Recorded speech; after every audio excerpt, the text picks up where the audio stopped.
Hey guys, it's Chris Singh here, back from CNH Small Engine for another informative video. This one deals with LCT style engines because I have never had the pleasure or compromise of working on one of these things over here because they're a relatively limited production run out there for Sears, and I believe Sears is the one who exclusively had them on their machines that I know of, because I've seen that quite a few people online have them on their Sears machines. However, Sears only had them for I think about 2008 and 2009. So I'm going to give you a rundown of what we had to do with this machine right here for the repairs. This guy said he bought his machine here last year. However, the engine has a 2008 manufacturer date code on there, and how they manufacture these machines is they have the date code on the front down here. So let me give you a rundown of that as well too. See right down here in the front, you have the information located right here. This specific machine is a PLMHK 14600 designation for the model number, and this one was made in 2008 because you got to decipher this information down here for the serial number down here as well too, and you have to have the decipher thing from their website on there for that. And this is a 24-inch Sears rototiller front tine rotator to be exact, with the belt driven side apparatus over there as well too. This one is a 9 foot-pounds gross torque. It's about a 6 horsepower from what they had on their IPLs and PDFs on their website. And the thing about these ones is the problem is ordering parts and stuff like that.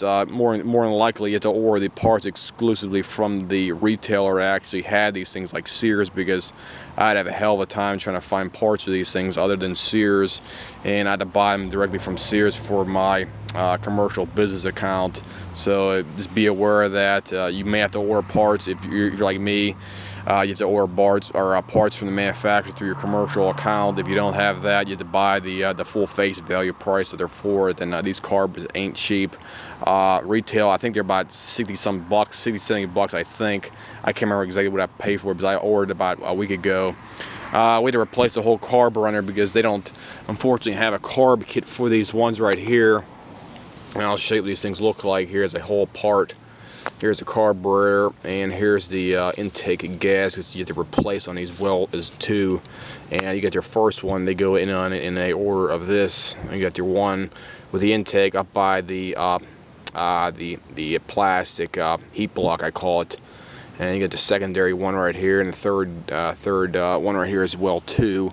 This first one right here actually goes between the engine and the plastic heat block. Basically, you have a piece of plastic between the engine and the intake manifold. It acts as a barrier for heat. And then behind that, you have your other secondary gasket that goes right here, basically right here as well too. And that goes right there like that. You have to line up the holes and everything else like that. Then your third one is for your air box as well too. This goes on your air box side by your air filter as well, to keep debris from going behind that. And that's basically how they go in here. It takes about an hour and a half to do this thing right. You have to take the tank off, clean the tank off and stuff like that, and do it thoroughly. This guy had a bunch of sludge down inside his tank on here. This tank in the bottom, it was all kind of like a watery, it almost looked like algae basically in there, and he had it sit for about a year and a half. I don't know how long exactly, because he couldn't tell me exact time. But anytime you let it sit for over a year at least, you tend to develop water and debris down inside there, simply because ethanol attracts water and basically goes straight to the carburetor after that. And you can see down behind there is the new carburetor. It's nice and clean and looks pretty nice on there. We also had to replace the air filter because the carburetor was pissing itself over here whenever we turned the valve on for the fuel flow. The valve on these things, valve up means on, horizontal means off, like that. That's off right there, and straight up and down is on. So that's a slight difference from the other Honda style engines out there that have these types of systems. And let me give you a review of that, or a set up front here. It's a front, as I said before, it's a front tine, side belt over here as well too. He also had some well, I should say gas down the oil as well too, so we had to change the oil out as well, because you don't want any of that gas staying down in your oil because it does not lubricate properly. So it's always good to change out the oil every time you have something like this sitting for any length of time as well too. His belt also needs to be replaced, even though I don't have one in here yet. I had to order it from the manufacturer, and you can see this one is pretty chewed up on here as well too. It's getting burn spots on the top up here. And this belt is basically like this slides right on. It's too damn loose for one thing.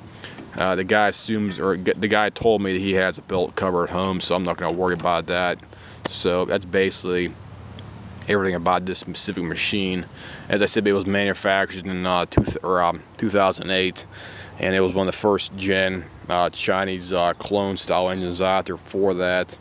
And if anybody has any questions, comments, whatnot about something like this, or if you might need help with a problem on something like that, please email me. Do not call me anymore, because I had too many people call me about stuff like this, and I can't have that during normal working hours. So please just simply leave me a short message on my page if you can, and hopefully I'll try to get back to you as soon as I possibly can.